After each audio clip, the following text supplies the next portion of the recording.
Well, we got to get him in here. Our good friend Hustler Rama from Winnipeg Sports Talk. I can't believe the anxiety. I thought Calgary was bad with Tkachuk and Gaudreau. Winnipeg, man, PLD, Pierre-Luc Dubois. I brought you on, Hustler, if you don't mind, to just explain what the hell's going on. I can't believe how wild they're going over there about a guy that's not even a star. Well, Rod, it's all part of a much bigger thing for the Winnipeg Jets. I mean, you pay attention to this team and you kind of seen the direction that they've been over the last couple of years, and it hasn't been going the right way. I mean, this was supposed to be really the period of time in the plan of the Winnipeg Jets where you've got Mark Scheifele and Connor Hellebuck and Kyle Connor and Nikolai Ehlers and Pierre-Luc Dubois, who they traded Patrick Laine for, probably the most popular Jet ever out in 2.0 outside of Dustin Byfuglien for. And this was supposed to be the time that it was all coming together. And if you watched the team last year, it was the exact opposite. It all fell apart. And this offseason, Rod, was supposed to be about some significant changes to that leadership core and moving forward the players like Ehlers, Connor, and Pierre-Luc Dubois, who I know you said he wasn't a star. He was a star player for the Jets last year. I mean, it wasn't a point-of-game player, but the give and F factor, night in and night out, the physicality he played with, he was a very, very important player, and he always left it out on the ice. But nothing's happened with Mark Scheifele after the disastrous end of the season and the interview he had at the end of the year. We've heard that both the team and Blake Wheeler are looking to move on from each other, and that hasn't happened yet. And now on top of it all, these reports of Pierre-Luc Dubois and his agent getting, for lack of a better term, pretty greasy with the Winnipeg Jets and trying to work a trade to the Montreal Canadiens. This is a player with 2 years left of team control who has already complained his way out of his first stop in the National Hockey League. So there's a lot of people that are pretty bent about this for not only the fact that it's happening, but the way that it's happening right now. But to Kevin Cheveldayoff's credit, he and the Winnipeg Jets cannot get pushed around.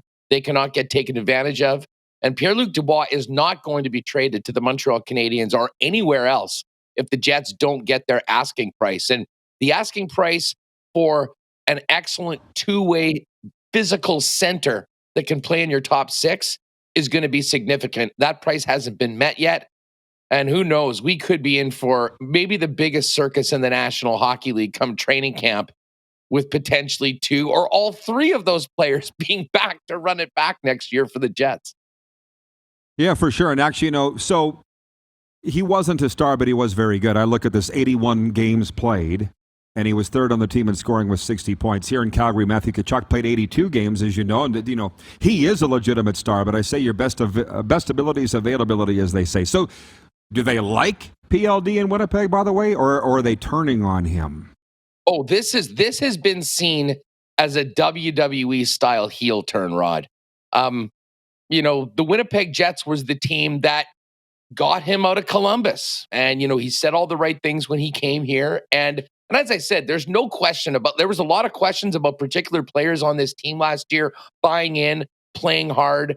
We heard all the incredible criticisms from other players like Paul Stastny at the end of the year. It certainly didn't seem like any of that was directed at Dubois. But the fact of the matter is, and everyone would be fine with the fact that, hey, you know what, he's got 2 years left on his contract. We'll see what happens. But the fact that his agent leaked to Elliot Friedman going in when the Barry Trotz watch and the courting of Trotz was still out there, that he was going to go to unrestricted free agency. The timing of that was very, very suspect heading into the draft. And now we sort of know what's been happening is they've been trying to finagle a trade to the Montreal Canadiens. Now, I mean, it puts the Jets in a terrible situation. You've got a really prime asset here in Dubois that's still very young, going into his prime. You know what? If the Jets aren't going to sign him long-term or they're not able to in the next 2 years, that's fine. But to try to pigeonhole them into going to one place, I think really rubbed a lot of people the wrong way. And the other thing about it is that this just doesn't happen. I know people are saying, well, he's just saying where he would like to play. If you can show me, I had a great conversation on Winnipeg Sports Talk yesterday with Dave Poulin. I said, Dave, can you remember, you've been in front offices for a long time. You've been in this game for decades. Can you ever remember an agent posturing publicly the way he is for a client to go to a particular location with 2 years left under team control. Neither of us could think about it. And it sort of seems like the Jets have been in a bit of a vulnerable situation right now. And some people involved with the Dubois camp are sort of trying to leverage that into getting what they want far earlier than players have the right to sort of dictate and decide where they go. This could end up being a significant staring contest. But for the Jets fans right now, Rod, listen, this has been there was a lot of expectations, as I mentioned, that we'd see some significant change and turnover with this club. That hasn't happened yet, and I understand how hard it is to make. And Kevin Cheveldayoff cannot trade loonies for 3 quarters. But it's conspiring right now with the cap space issue in and around the league that Rick Bowness may have many of the problems on his hand that Dave Lowry had at the end of last season that I think they were hoping to have moved on for going into camp this year. James in Border, Manitoba says, if he's back and I go to a game, I'm booing him every shift. From Vince, we liked him. Now we're not so sure. From From Robin and Prince Albert, Jets should just blow it up and tank for Bedard. I don't think they're quite there yet. But we only have 90 seconds left, Hustler. Can they not enjoy the fact the Bombers are 6-0 and may not lose a game? You're having a good time at the games? Thank God for the Bombers. That game on Friday night was special.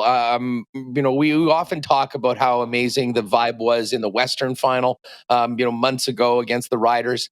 And it was about a difference of 60 degrees or something like that from how cold it was then to how warm it was on Friday night. But the battle of 2 unbeaten teams, the Bombers going to 6-0. It is a special team and a special feeling around that football team right now.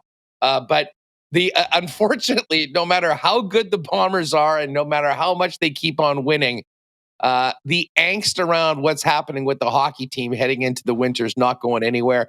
That being said, there's still plenty of time left in this offseason. We know that there's a lot of things being discussed behind the scenes, and it will be interesting as to how Kevin Cheveldayoff handles his probably busiest and most crucial offseason in the last 10 years for the Winnipeg Jets. Well, dude, I'd give you a bump for Winnipeg Sports Talk, but you don't need it. I see the amount of people that are tuning in every day. Drama's great for your show, Huss. 1 to 3 Central on YouTube. Yeah. Dude, this offseason and now the Dubois thing has just been gas on our fire. I mean, you know it. Sports radio, sports talk. This is supposed to be the deadest time of the year.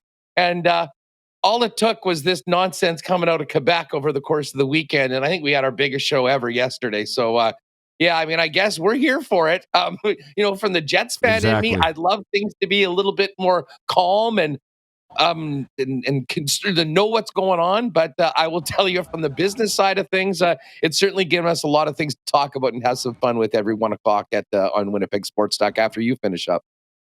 As you say, business is good. Huss, keep in touch, brother. Great job, man. Thanks, Rod. We'll talk to you soon, pal. Hustlerama from Winnipeg Sports Talk.